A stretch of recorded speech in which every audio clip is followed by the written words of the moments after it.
सुश्री Swati Maliwal.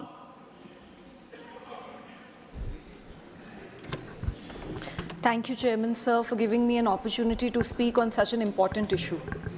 Sir, पिछले 7 दिनों में दिल्ली देश की राजधानी में यूपीएससी की तैयारी करते हुए कई छात्रों की मौत हुई है। 4 छात्रों की मौत हुई है और मैं ये मानती हूँ कि ये मौत नहीं है, हत्या है।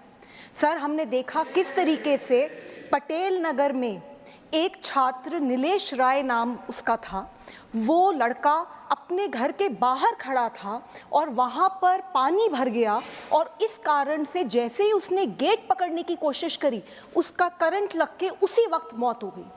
2 दिन पहले राजेंद्र नगर में बुरी तरीके से 3 बच्चे डूब के मर गए।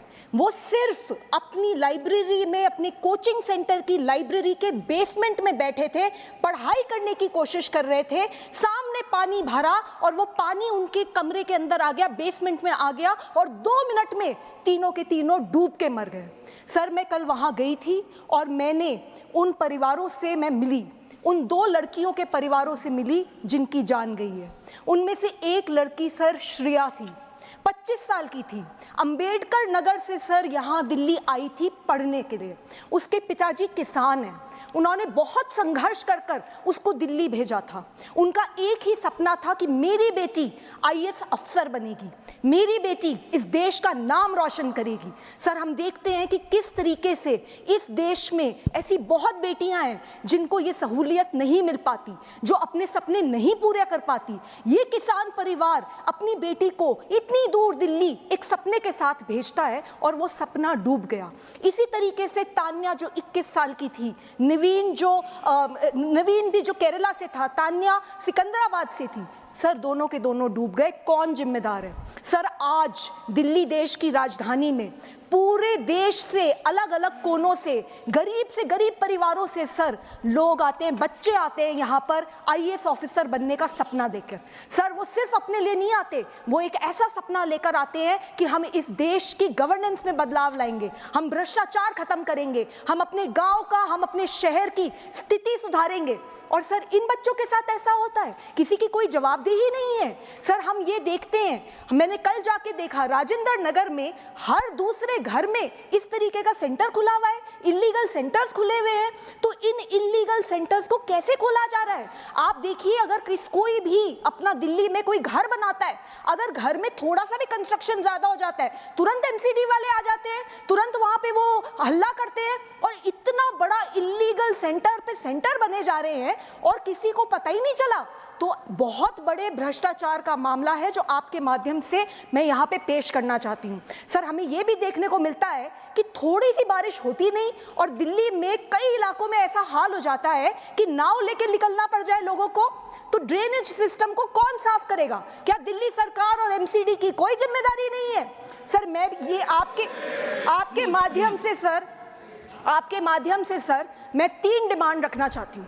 सर, सबसे पहले ये जो एफआईआर हुई है, इस एफआईआर में उन कोचिंग के सेंटर के जो लोग हैं उनको पकड़ लिया है पुलिस ने सर, लेकिन ये जो अधिकारी हैं और चुने हुए रिप्रेजेंटेटिव्स हैं, उनकी जिम्मेदारी कौन सेट करेगा? सर, आप देखिए, वहां पे मुझे बताया गया, बच्चों ने मुझे बताया कि किस तरीके से उन्होंने कंप्लेंट्स लिखी थी, पार्षद को लिखी थी, एमएलए को लिखी थी और कोई एक्शन नहीं हुआ।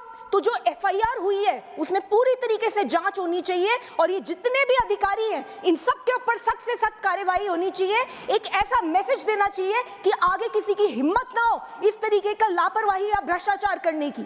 सर, दूसरी बात, सर, ऐसे मौकों पर कोई क्या ही मुआवजा देगा? एक परिवार जिसने अपनी बेटी खो दी, जिसने अपना बेटा खो दिया, सर, उसके लिए तो सब कुछ खत्म हो गया।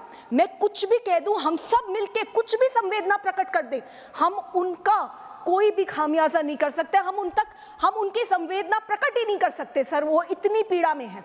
लेकिन दिल्ली सरकार का फर्ज बनता है कि 1-1 करोड़ का कॉम्पनसेशन एक बच्चे को मिलना ही चाहिए।